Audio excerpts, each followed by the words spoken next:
Welcome in, everyone. I hope you guys are doing great wherever you're watching from today. We have some big news of American warplanes. American bombers have taken to the skies of Europe in a major show of strength against Russia and Russian President Vladimir Putin as the war in Ukraine continues to rage. We now have bombers in the air, making it clear to the Russians, if you want to test us, you will find out real fast that American air power is significantly more powerful than anything you can bring to the fight. And this is the United States kind of reminding the world, don't think for 1 second you can push us around. And if you want to threaten us and you want to test all your new super weapons, we don't even know if they really work.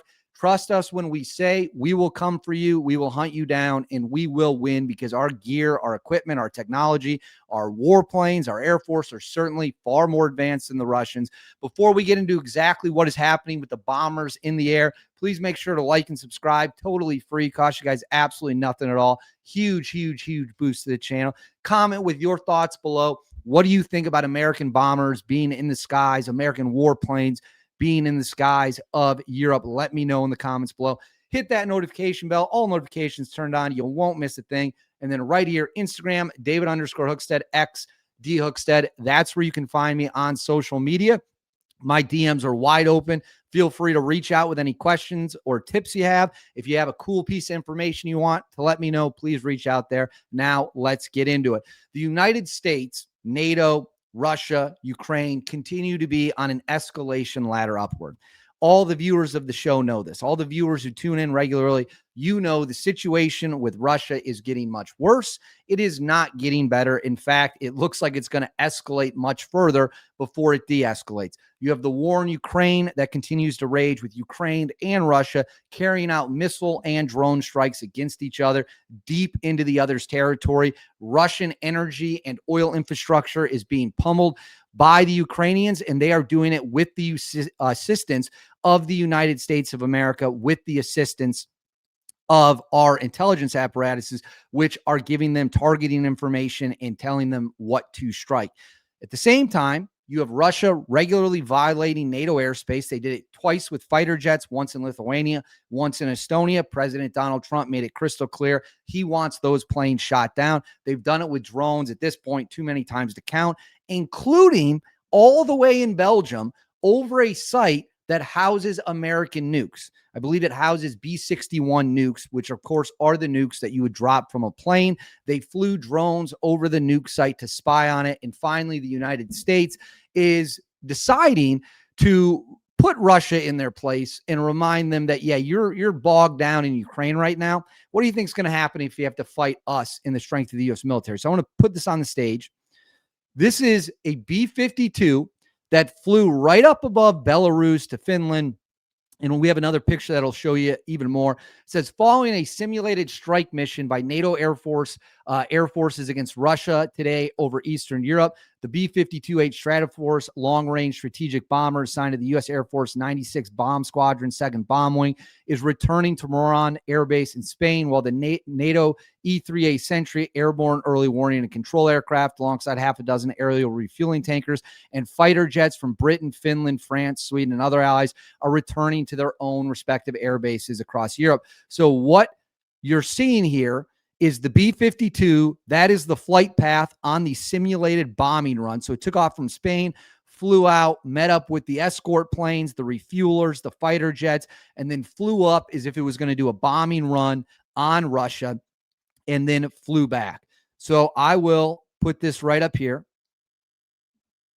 It says, photo just now published just now by the Finnish Air Force, showing a Finnish FA-18C Hornet escorting a U.S. Air Force B-52H Stratofortress long-range strategic bomber assigned to the 96 Bomb Squadron 2nd Bomb Wing during an ongoing mission under Bomber Task Force Europe 261, flying over Sweden, Finland, Estonia, and the Baltic Sea.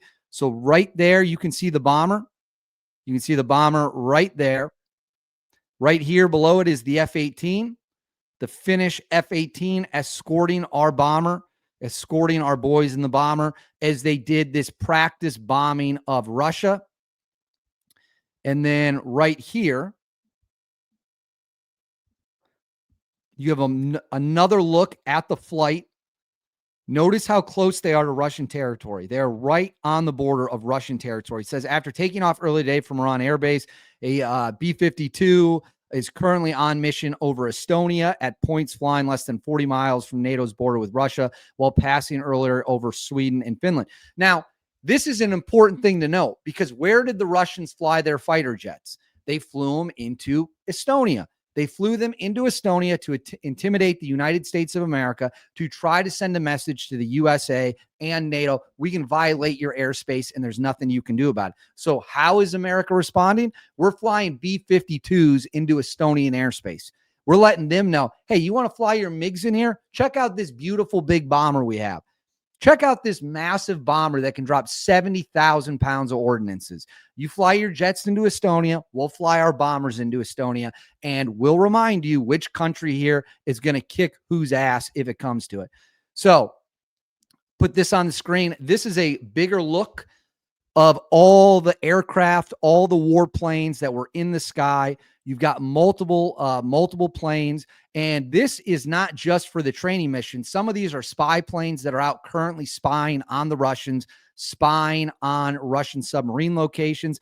It says very busy day today for the U.S. Air Force and NATO over Europe, with a Norwegian P-8 Poseidon maritime patrol and surveillance aircraft heading northeast for a patrol off northern Russia, while a U.S. Air Force RC-135 combat sent electronic surveillance aircraft and a NATO 3A Sentry airborne early warning and control aircraft head east for respective routine patrols near the border with Russia and Ukraine. Additional 2 KC-135s were refueling a pair of B-52 bombers who will soon head northeast towards Finland, and several French multi-role tanker transports have departed Istris-le-Toubé Air Base in southern France, heading east toward Romania.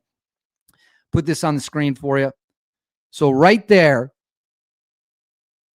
you can see, actually, here's what I'm going to do, because that doesn't kind of do it justice. But I'm going to do this. I'm going to zoom it in for you. Oops. I'm going to zoom it in for you. Let me get this up on the screen for you. Give me 1 second. I thought that would be better. It wasn't better. So let's go ahead and zoom in. Let's go ahead and zoom in here. All right. So see Belarus? You've got Belarus, which is, of course, Russia's main ally in the region. You have the Russian border right there. That they flew right next to it. They flew right next to the border. They came in to the north of Belarus. Just to remind the Belarusians, their fate is tied to the Russians. And if the Russians do something stupid, Belarus will obviously get dragged in, and then Belarus will, of course, feel those consequences as well. So just a few more details about what is going on here. It says United States Air Force B-52s deployed to Spain, bolster eastern flank and high north. The United States Air Force B-52 Stratofortress bombers from Barksdale Air Force Base, Louisiana, arrived at Moran Air Base, Spain on November 8th. I'm filming this on November 12th to begin multilateral training under Bomber Task Force BTF Europe 261. The deployment strengthened coordination and cohesion with allied and partner forces, including Finland, Lithuania, and Sweden. Operating from Iran, the aircraft will fly training missions across Europe, supporting deterrence and defense options along NATO's eastern flank and in the high north. That, of course, is where the Russians are. So they are saying, hey, we're sending these B-52s with the explicit goal, the explicit intent of we are trying to scare the shit out of the Russians. We are trying to terrify Putin, as they should. Putin's a bad guy. Putin is waging a brutal and bloody war while targeting civilian infrastructure in Ukraine. So, of course, they're going to go out there and say, yeah, you can't do that. And if you want to intimidate us, we've got the best military on the planet. We've got the best Air Force on the planet. We've got the best army on the planet. And this is just, I'm not talking about NATO. I'm just talking about the United States. You know how many stealth bombers the Russians have? Zero. Not a single one. We've got 19 functional and current B-2s. Trump just said he's going to order more. We've got, I believe, 3 B-21s that are being worked right now, flying. One, I believe, is fully operational. We've got the B-1 Lancer. We've got F-22s. We've got F-35s. Russian air defenses wouldn't stand a chance against a heavy air assault carried out by the United States. They haven't even perfected stealth technology. Their Su-57 is a piece of junk stealth fighter jet. The year's 2025. We're flying planes that are decades old. They still can't figure out the technology up. And yet they think they're going to push around the United States of America. A MiG-31 in a dogfight with F-22s is going to get smoked over the horizon before it even has the ability to detect the F-22s. That's a fact. And the Russians know this. So for all the loud talk, all the tough talk the Russians want to say, the fact of the matter is this. You want to play stupid games, you're going to win stupid prizes. You want to test the resolve of the American military, we'll push you right back. And the difference between us and the Russians is our shit works. Our technology works. Now add in everyone in NATO. NATO countries have advanced weapon systems. They have stealth fighters. They have F-35s. They have F-16s. They are armed to the teeth.